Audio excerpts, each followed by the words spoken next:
The next night on Raw, and man, this is the coming out party for DX. So remember, this is the night after WrestleMania 14, and this is maybe the night.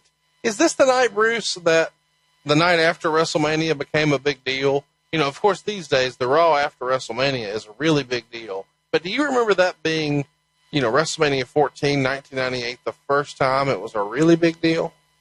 Well, it was a big deal because in this time frame, we really, you know, you say the night after WrestleMania, we didn't have live Raws before this at this time. So, yeah, it really was. It was the era of being live, and this is the first day of the next year type thing. So that's when our new year, that was our new year, right, began the day after. So that's pretty much when it started. Well, here the New Age Outlaws would defeat Cactus and Chainsaw in a solid steel cage to regain the World Tag Team titles. And earlier in the night, Sean Waltman returned to the company. He was referred to as the Kid on commentary. Of course, most recently he had been in WCW, and he cut a hell of a promo on Eric Bischoff and Hulk Hogan. He was there as Six Pac. Here he's going to be back, and eventually he'll be called X-Pac. Triple H, X-Pac, and Chyna actually run out, and X-Pac hits Cactus with a chair as he's trying to climb out. And then they all come in the ring, and all four put the beat down on Funk and Cactus. And the Outlaws get the pin on Cactus after a spike pile driver. And then all four guys climb to the top rope of each corner as the DX music plays. And it's highly insinuated here that the New Age Outlaws have also officially joined DX. So with Shawn Michaels out, it's a new era of Degeneration X. Road Dogg has said that Shawn and Hunter took notice of how they were starting to get over and had personally went to the Outlaws and asked them if they wanted to join. And he says that they played hard to get for a few minutes and then went back and said absolutely they would join.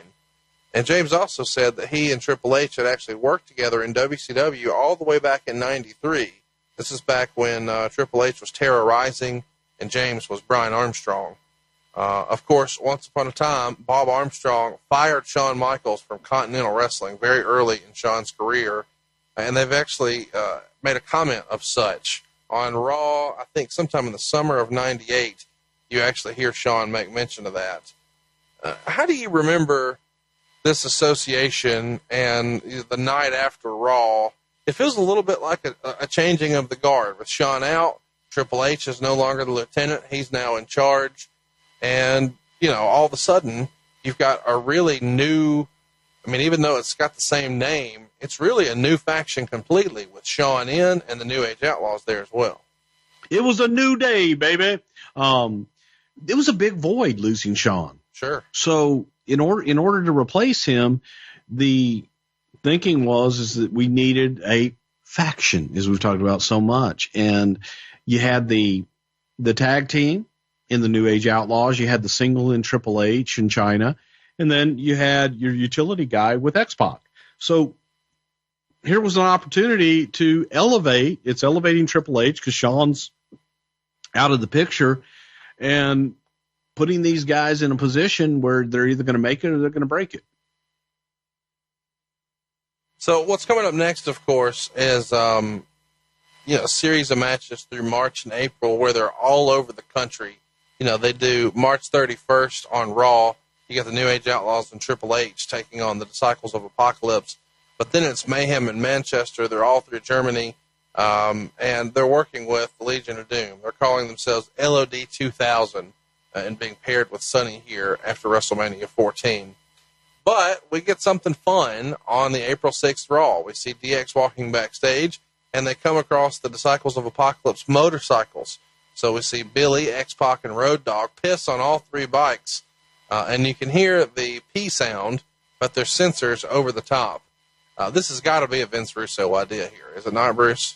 No, it's a Vince McMahon idea. Really? And if you go back and you actually look at that, you will notice that the urine is true urine color.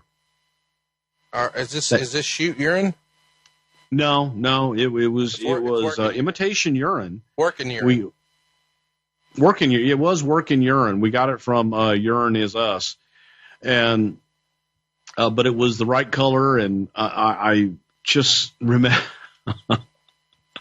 Richie Posner, I love Richie Posner. Richie Posner was the Magic Man, the prop guy. He hates the word prop, but he was a Magic Man that did a lot of things.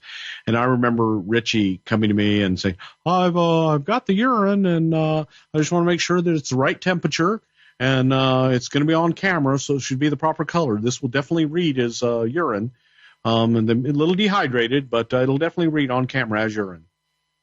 And I'm just looking at him like, Richie, I don't think anybody's going to be able to notice the temperature of the urine.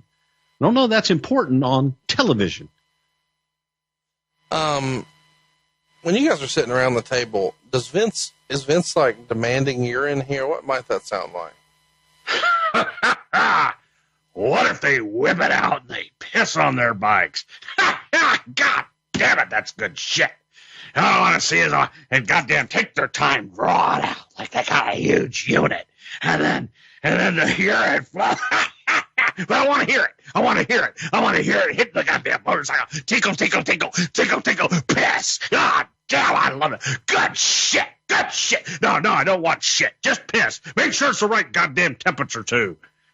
People will know. They'll know the difference at home, goddammit.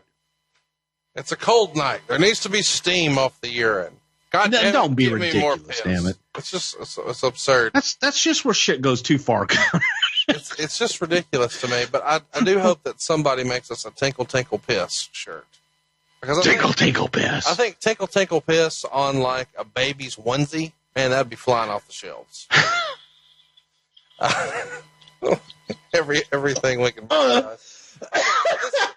This oh shit.